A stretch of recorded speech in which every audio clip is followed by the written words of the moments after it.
Go. Hey, so we're back in the sugar house, and yeah, I wish you were here, but I thought I'd give you a little lesson in dendrology. IDing the sugar maple can be difficult.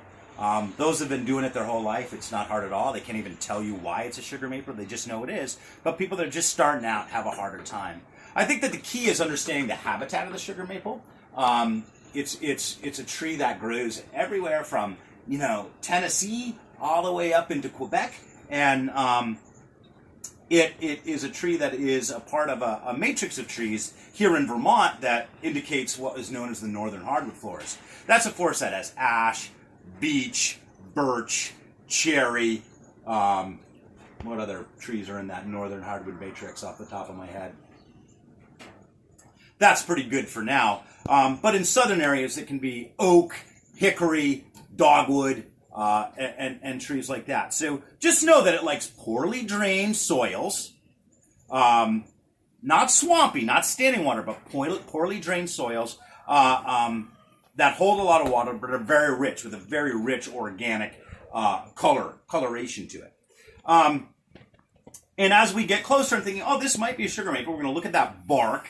The bark of the sugar maple is real tricky because when it's young, it's smooth. As it gets older, it gets more grooved or furrowed. And as it gets even more mature, those furrows get a little more flaky and even more webbed. It'll usually have these kind of white splotches on there. Those are actually just symbiotic lichens. They don't hurt the tree at all. They hold moisture within the tree. And just another key, it's not that other trees don't have them on them, but sugar maples tend to maybe a little bit more frequently. From there, we look at the branching structure.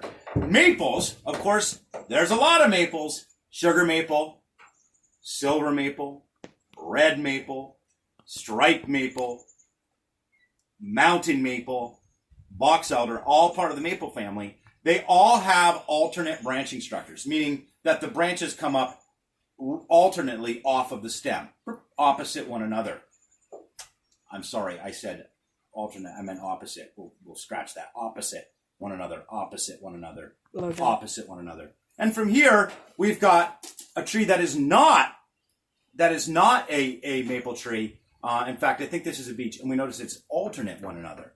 Got a little flame coming out of the sugar here. Pop that back in. So again, alternate structure here. So from there, we're going to look at the leaf. Of course, we have no fresh leaves at this time, but we do have old leaves, and this is that kind of classic maple leaf. This is a sugar maple, and it's the only maple that at its deepest valley, or its lowest serrate, as it's called, it has a U. So we look for that U. So you come to a tree, it kind of fits all those characteristics, and it's in that northern forest matrix. It's got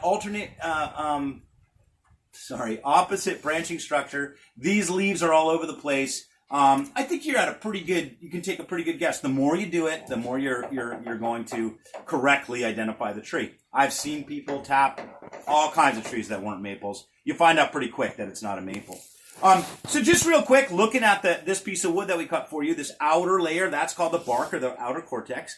Then we have the inner bark here. Between the inner bark, which is the inside of this bark, and this lightly colored wood is the sapwood. And then in the center of the tree, we have what's called the heartwood.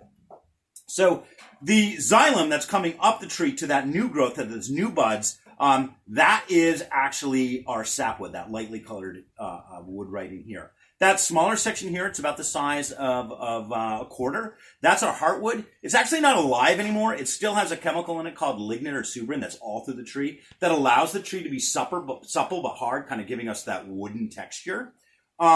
This tree is actually 50 years old. It's a slow-growing tree. Could have been in a suppressed area where there wasn't a lot of sunlight, but still, it's a slow-growing tree, being that, that's as big as my hand, 50 years.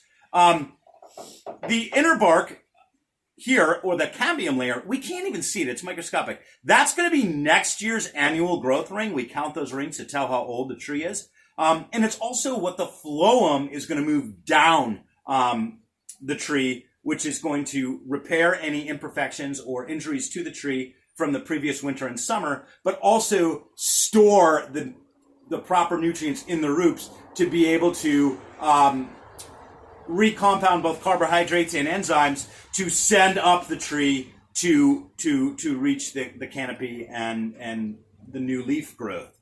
So what we do is we actually tap into the tree. We go about 2 inches into that tree, which allows us to access that tap wood. And then we hope that we get sap flowing. So to recap, northern hardwood matrix, you're looking for similar trees around it like ash, birch, beech. I know I'm forgetting some. Cherry, kind of your classic northern hardwood trees. Down south, it's more oak, hickory, trees like you see more down in like the Taconics or into the Virginias, what have you. Of course, where we really produce the most sap because we get the biggest. Not only do we have a habitat that's really conducive to sugar maples, but we get the biggest temperature fluctuations. And that's right here in Vermont, where today it was 45 and last night it was 15. That's a big temperature fluctuation. So there you have it, a little dendrology.